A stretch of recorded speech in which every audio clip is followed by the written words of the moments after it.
Hi guys! Welcome dito sa Negosyo Manila. Bagong apply ko lang, pasensya na. Wala si boss, busy raw. Kaya ako muna magtuturo, hahaha. Para sa video na ito, ituturo natin kung papaano tumawag sa Click to Talk ng Converge at makakausap ng agent ng libre. Data o internet lang ang kailangan. Kung maaalala natin, mayroon din tayong same video more than 8 months ago, kung saan tinuro natin kung papaano tumawag sa Click to Call. We gathered around 39,000 views. Pero this time, ituturo natin kung papaano tumawag sa Converge gamit ang bago at enhanced interface ng Click to Talk. Kita nyo naman, violet na. Hindi tulad dati ay katulad nito. Mas mabilis na rin makakonect o makakausap ng agent para masolusyonan ang mga problema natin. Pero bago magsimula ang video, huwag kalimutan mag-subscribe sa ating channel at i-like ang video na ito. Marami rin tayong video about sa Converge na siguradong makakatulong sa inyo. Anyways, nasa description naman ang link ng lahat. Nilagay ko na rin.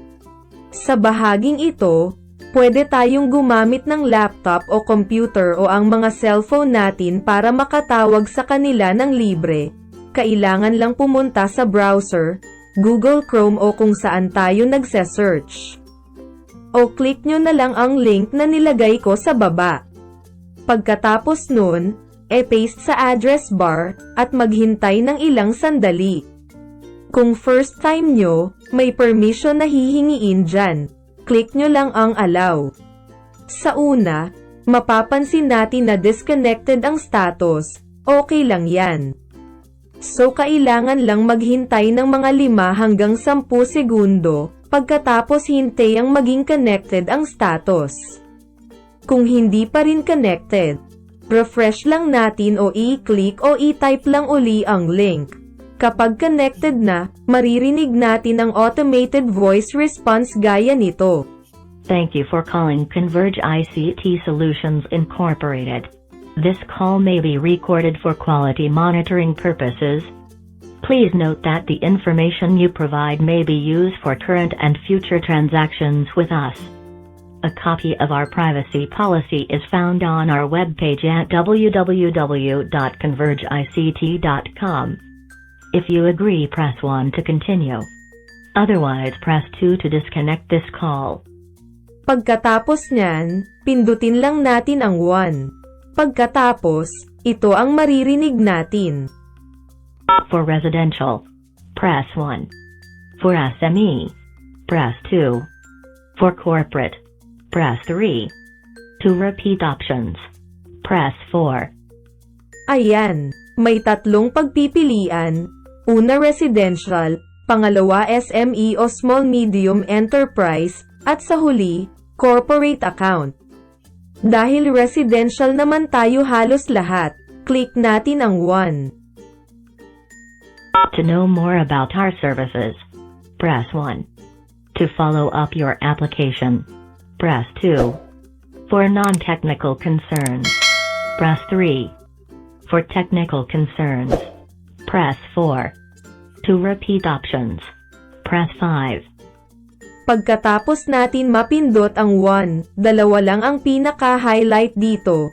Non-technical concerns at technical concerns. Kung may problema sa bill natin kay Converge, click non-technical. O number 3. Kung sa technical naman, like no connection, paputol-putol na connection, mahinang signal at iba pa.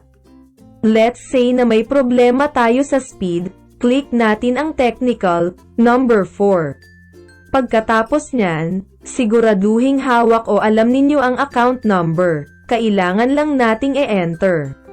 Please key in your account number after the tone.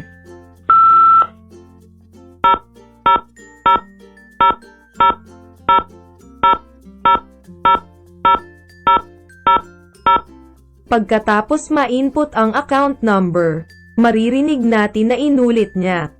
Your account number is 0028021.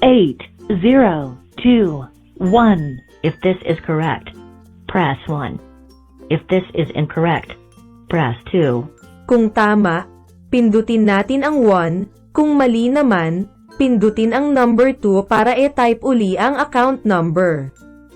Pero dahil tama naman sa case ko, proceed na tayo sa number 1.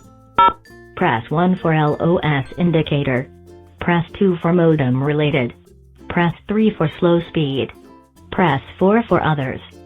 To go back to previous menu, press the star key. To go back to main menu, press the hashtag key. Kung red loss blink ang modem, click 1. Kung modem naman ang may problema, click 2. Kung slow speed naman, click 3. Kung wala sa pagpipilian, piliin natin ang 4. After nyan, sabihin na natin may problema sa modem, no power kunwari, so click natin ang 2. For auto creation of ticket, press 1. To talk to an agent, press 2. To go back to the previous menu, press the star key. To go back to the main menu, press the hashtag key. Ito na ang pinakamahalaga. Don't ever press 1 dahil maghihintay lang tayo sa wala. Hindi mo jowa yan sa wala tayong maghintay. Kaya click number 2 para mag-usap na kayo. Este ng agent ni Converge. Pagkatapos mapindot yung number 2, kailangan lang maghintay ng ilang sandali, mga 2 minuto hanggang 5 minutes, hanggang sa may sumagot na. Yung totoong tao. Hindi tulad ko. Ha ha ha. Subscribe ka na, boy. Thank you for calling Converge. This is Kenji. How may I help you? Ayan, may sumagot na. Si Kuya Kenji. Ang bilis lang, hindi ba? Hello po. Good afternoon. Thank you for calling Converge. This is Kenji. How may I help you? Hello, good afternoon po. Sorry Hello. na kuya, nagmukha ka tuloy Hello po. tanga. Hello. Sorry po, bakit parang kasalanan ko?